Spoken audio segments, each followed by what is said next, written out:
Kabar menyenangkan datang untuk para perangkat agama di Kabupaten Lebong. Pasalnya, Pemkab Lebong sedang merancang regulasi yang tepat untuk kesejahteraan para perangkat agama di lingkungan Kabupaten Lebong.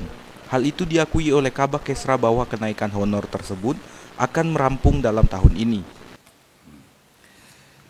Untuk gaji perangkat agama ini insya Allah kita masih dalam proses. Kalau kepingin Pak Bupati dan kepingin kita semua itu di APBDP ini rampung. Nah, tapi kalau seandainya tidak terkejar di APBDP, Bupati minta ya di anggaran awal tahun 2022 ini sudah siap jalan. Ya, jadi kita rencanakan untuk dimasukkan di APBDP nanti, Pak? Rencana kalau memang regulasinya sudah rampung, kita urus, tidak ada lagi yang terkendala, insya Allah coba kita ajukan di APBDP kalau di keuangan kita terjangkau. Nah, seandainya ya tidak terjangkau di APBDP di 2022 insya Allah.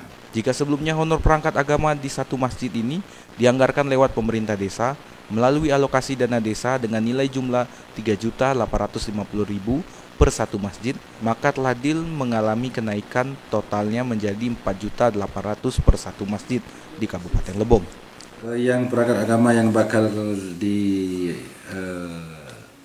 insentif ini Imam, Khatib, Bilal, Garim, Rubiah, Guru Ngaji. Itu seluruh perangkat, ya? Setiap desa. Setiap desa, ya? Jadi setiap desa itu diminta ada 6 macam itu kan. Harus ada imam, harus ada garim, ada Bilal, Rubiah dan Guru Ngaji. Kayak honor tahun-tahun sebelumnya berapa, Pak? Kalau tahun-tahun sebelumnya itu ke 6-6-nya ini cuman 3.850.000 keseluruhan satu masjid. Satu masjid. Nah, untuk 6 macam ini.